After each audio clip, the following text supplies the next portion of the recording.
Cookery சேனலை பார்த்து யார் வேணாலும் சமையல் பண்ணலாம். ஆனா சுவையான சமையல் பண்றது எப்படி?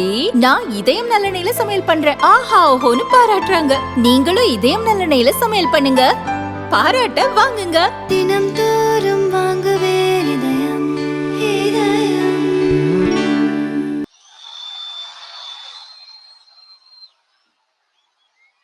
திருச்சியில காலையில பேசினப்போ அங்க ஒரு மைக் ப்ராப்ளம் இருந்தது. அதனால அங்க பேசினதுல ஒரு சில விஷயங்களை இங்க நான் திரும்ப ரிப்பீட் பண்றேன்.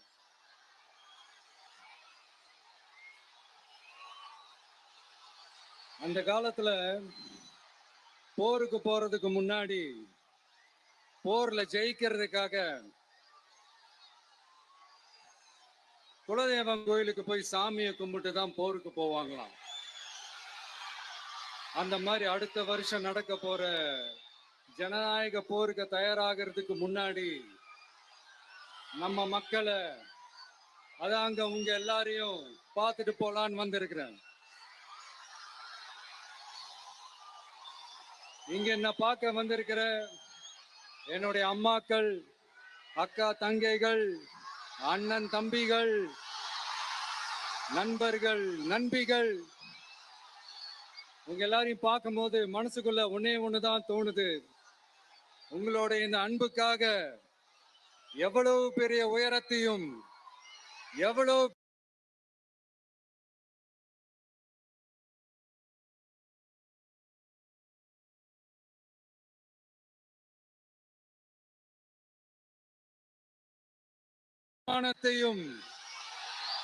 எவ்வளவு பெரிய வசதியையும் தூக்கி எறிஞ்சிட்டு வரலாங்க. உங்களோட இந்த அன்பை விட, இந்த பாசத்தை விட, உங்களை விட எனக்கு இந்த உலகத்துல வேற எதுவுமே பெருசா தெரியல. ஒரு சாதாரணமா இருந்த ஒரு விஜய இந்த உயரத்துல தூக்கி வச்சு கொண்டாடிக்கிட்டு இருக்கிறீங்க. உங்க வீட்டுல ஒருத்தனாவே ஆக்கிட்டீங்க, உங்க சொந்தக்காரனாவே ஆக்கிட்டீங்க. என்னங்க பெரிய பணம் வேணுங்கிற அளவுக்கு பார்த்தாச்சு. அரசியலுக்கு வந்துதான் நான் பணம் சம்பாதிக்கணுமா என்ன? அதுக்கு கொஞ்சம் கூட அவசியமே இல்லை. எனக்கு எல்லாத்தையும் எல்லாமும் கொடுத்த உங்களுக்காக உழைக்கிறத தவிர எனக்கு வேற எந்த எண்ணமும் எந்த வேலையும் இல்லை. விஜய், விஜய் அண்ணா, விஜய் தம்பி, விஜய் தம்பி, நம்ம விஜய், நம்ம விஜய்ன்னு என்னடா இந்த விஜய் தனியாளா இருப்பான்னு பார்த்தா எப்ப பாரு மக்கள் கடலாவே இருக்கிறானேன்ட்டு இந்த எதிரிகளுக்கெல்லாம் தெரிஞ்சவன நம்மளை பத்தி கண்ணாபின்னான்னு பேச ஆரம்பிச்சிருக்கிறாங்க. அதாவது நான் மரியாதையா பேசினா கூட அதை தவறா எடுத்துக்கிறாங்கன்னா பாத்துக்கங்களேன். அதனால யார் என்ன சொன்னாலும் அறிஞர் அண்ணா அவர்கள் சொன்ன அந்த பஞ்சு தான், வாழ்க வசவாளர்கள் அப்படின்னு சொல்லிட்டு போயிட்டே இருக்க வேண்டியதுதான். நான் மதுரை மாநாட்டுல உங்க எல்லாரையும் நேர்ல சந்திக்க வரேன்னு சொல்லியிருந்தேன். அப்படி இன்னைக்கு உங்களுக்காக நம்மள மேலையும் கீழையும் ரொம்ப மோசமா ஆண்டுகிட்டு இருக்கிற பாசிச பாஜக அரசையும் பாய்சன் திமுக அரசையும் கேள்வி கேட்கறதுக்காக வந்திருக்கிறேன். இந்த பாஜக அரசு நம்மள கொஞ்ச நெஞ்ச கொடுமையாங்க செய்து பீகார்ல 65 லட்சம் வாக்காளர்கள் ஓட்டர் லிஸ்ட்லயே காணோமா. இது என்ன பெரிய விஷயம்? இதை தாண்டி இன்னொரு விஷயம் இருக்கு. இந்த எதிர்கட்சிகள்லாம் ரொம்ப சிம்பிளா சொல்ற மாதிரி சொல்லணும்னா ஓட்டு திருட்டு, வீட்டு நம்பர் 0ன்னு போட்டெல்லாம் ஓட்டர் ஐடி கார்டு கொடுத்துருக்காங்கன்னா பாத்துக்காங்களேன். எவ்வளவு பெரிய ஒரு மோசமான வேலைகள்லாம் அவங்க செய்யறாங்கன்னு பாத்துக்கோங்க. அடுத்து ஒன் நேஷன் ஒன் எலெக்ஷன், ஒரே நாடு ஒரே தேர்தல் 2029ல இவங்களோட ஆட்சி காலம் முடிய போகுதுன்றது எல்லாருக்குமே தெரிஞ்ச ஒரு விஷயம்தான். அதனால இந்த மாநில அரசுகள் எல்லாத்தையும் கலைச்சிட்டு எல்லாருக்கும் ஒட்டு மொத்தமா ஒரே நேரத்துல தேர்தல் வைக்கிற ஒரு ஐடியா. அப்பதானே ஒரே நேரத்துல இந்த தில்லு முள்ளு வேலைகள்லாம் ஈஸியா செய்ய முடியும். இதுக்கு பேர் என்னங்க? ஜனநாயக படுகொலை தானே. பார்லிமெண்ட் தொகுதிகள் மறுசீராய்வு. நம்ம சவுத் இந்தியாவை விட நார்த் இந்தியாவுக்கு அதிகமான பார்லிமெண்ட் தொகுதிகள் கிடைக்கிற மாதிரி ஒரு மோசடி வேலையை ஒண்ணு செஞ்சுக்கிட்டு இருக்கிறாங்க. இதைத்தான் டிவிகே முதலையே எதிர்த்தோம், இப்பவும் எதிர்க்கிறோம், இனிமேலும் எதிர்ப்போம். அதனால இந்த SIR, one nation one election, delimitation, இதெல்லாம் எதிர்கட்சிகளை அழிக்கிறதுக்காக ரொம்ப ரொம்ப முக்கியமா நம்ம சவுத் இந்தியாவோட அந்த பவரை குறைக்கிறதுக்காக செய்யப்படுற ஒரு மோசடி வேலைகள். இது ஒட்டுமொத்த இந்தியாவுக்கும் பாஜக அரசு செய்யற ஒரு துரோகம். சரி, பாஜக அரசு தான் நமக்கு துரோகம் செய்யறாங்கன்னு பார்த்தா இங்க திமுக அரசு நம்மள நம்ப வச்சு ஏமாத்திக்கிட்டு இருக்கிறாங்க.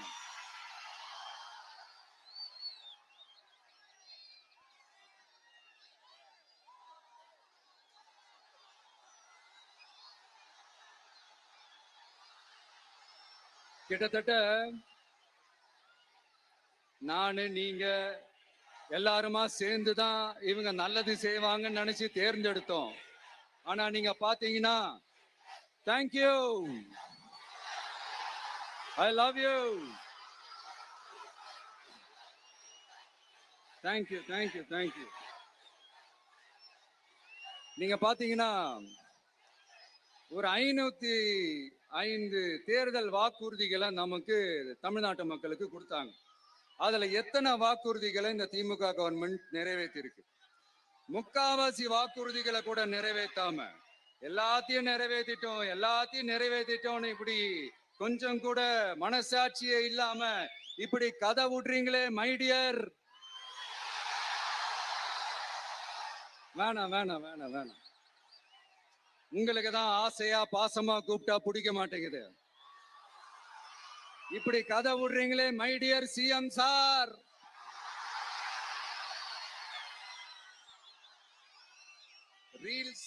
ரீல்ஸ் வேற, ரியாலிட்டி வேற நீங்களே சொல்லிட்டு இப்ப நீங்க விடுறது அம்பட்டும் ரீல்ஸ் தான்.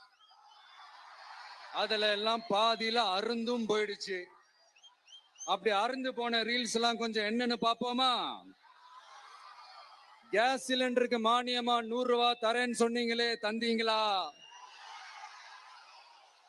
1000 ரூபாய் ஒருத்தர் விடாம எல்லா பெண்களுக்கும் தருவேன்னு சொன்னீங்களே, தந்தீங்களா? டீசல் விலையில மீதி இருக்கிற 3 ரூபாய் குறைப்பேன்னு சொன்னீங்களே, குறைச்சிங்களா? நீட்டு தேர்வை ரத்து செய்வோம்னு சொன்னீங்களே, ரத்து செஞ்சீங்களா? கல்வி கடனை ரத்து செய்வோம்னு சொன்னீங்களே, ரத்து செஞ்சீங்களா? வருஷத்துக்கு 10 லட்சம் பட்டதாரிகளுக்கு வேலை தருவேன்னு சொன்ன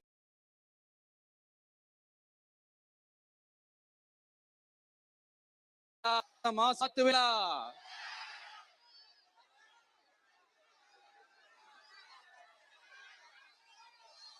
மீனவர்களை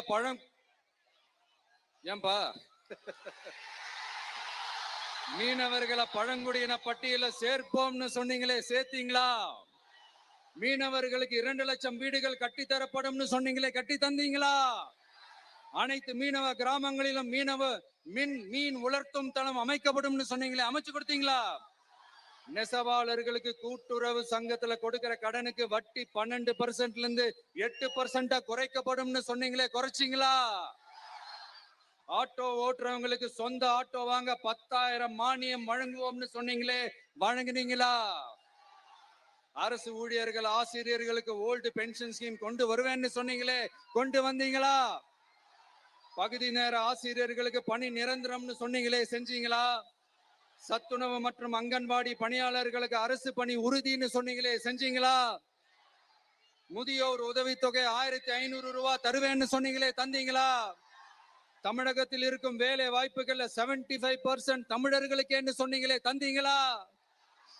3 லட்சத்தும் மேல் இருக்கிற காலி பணியிடங்கள் நிரப்பப்படும் சொன்னீங்களே, நிரப்புனீங்களா? தூய்மை பணியாளர்கள் பணி ஊதியம், ஓய்வூதியம் போன்ற கோரிக்கைகள் நிறைவேற்றப்படும் சொன்னீங்களே, நிறைவேற்றினீங்களா? மக்கள் நல பணியாளர்களாக 25,000 பெண்கள் நியமிக்கப்படுவார்கள் சொன்னீங்களே, நியமிச்சீங்களா? ரேஷன் கடையில மீண்டும் உளுந்து வழங்கப்படும்னு சொன்னீங்களே, கொடுத்தீங்களா? அனைத்து அரசு வேலை வாய்ப்புகளிலும் பெண்களுக்கு 40% முன்னுரிமை வழங்கப்படும்னு சொன்னீங்களே, கொடுத்தீங்களா? 35 வயதுக்கும் மேற்பட்ட திருமணமாகாத ஆதரவற்ற பெண்களுக்கு கல்வி தகுதிக்கு ஏற்ப அரசு வேலை வழங்கப்படும்னு சொன்னீங்களே, வழங்கினீங்களா?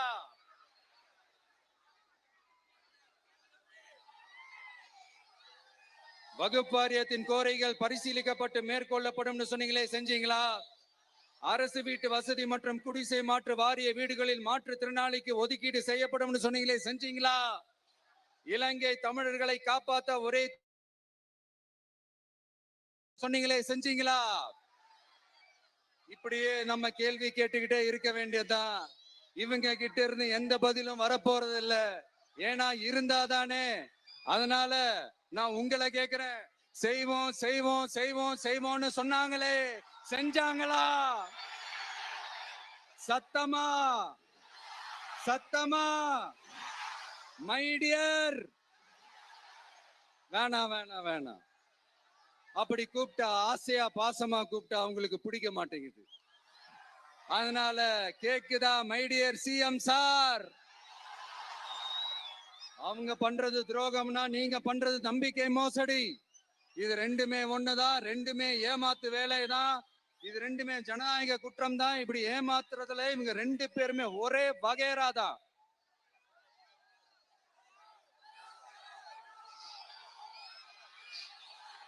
முந்தானேத்து வரைக்கும் ஒன்றிய பிரதமர், இப்ப இந்திய பிரதமர். இப்படி மாத்தி மாத்தி பிளேட்டை மாத்தி மாத்தி பேசுறதுல நம்ம சிஎம் சார் ரொம்ப பிரில்லியன்ட். இப்ப புரியுதா மக்களே?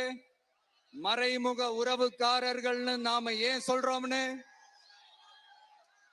சரி, இப்ப நம்ம அரியலூர் மாவட்டத்துக்கு வருவோம்.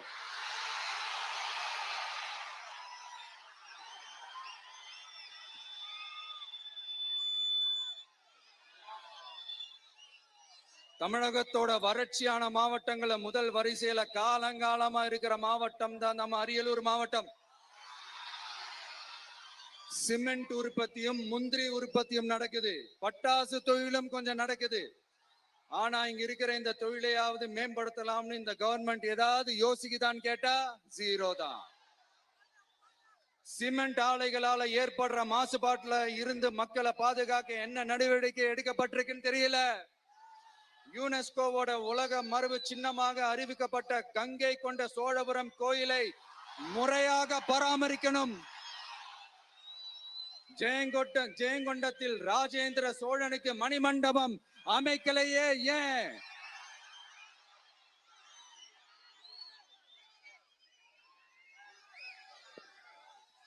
மருதையாத்தோட குறுக்க வாராணவாசி தடுப்பணை கட்டுறத பத்தி 4 வருஷமா கண்டுக்கலையே ஏன்?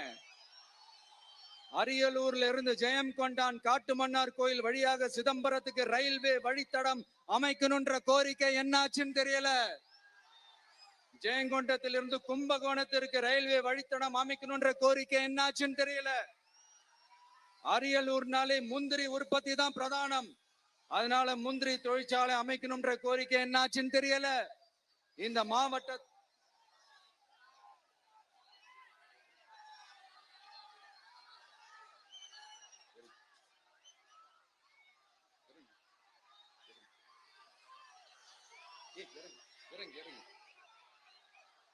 தம்பி இறங்கு, தம்பி இறங்கு, ப்ளீஸ் ப்ளீஸ் ப்ளீஸ் இறங்கு. இறங்குப்பா ப்ளீஸ். அண்ணா அது சாஞ்சி போயிடுச்சுண்ணா, இறங்க சொல்லிருங்கண்ணா. விஜயண்ணா சாஞ்சி போச்சுண்ணா, அது இறங்க சொல்லிருங்கண்ணா.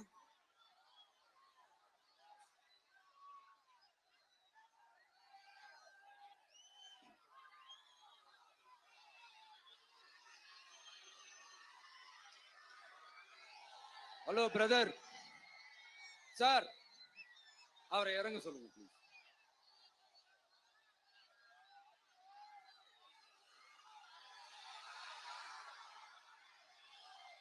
இந்த மாவட்டத்தை சேர்ந்தவர் போக்குவரத்து அமைச்சராக இருந்தும் போதுமான பேருந்து வசதி இல்லையே ஏன்?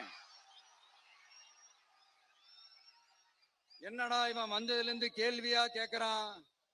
இவன் வந்தா என்ன செய்வான்னு கேக்குறீங்க அதானே? தீர்வை நோக்கி போறதும் தீர்வா காண்றதும் மட்டும்தான் நம்ம டிவிக்கோட லட்சியமே. நம்மளோட தேர்தல் அறிக்கையில இதுக்கான விளக்கத்தை ரொம்ப தெளிவா சொல்லுவோம்.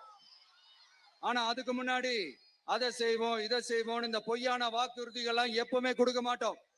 எது நடைக்கு சாத்தியமோ எது உண்மையோ அதை மட்டும்தான் கொடுப்போம். ஆனா அட் த சேம் டைம்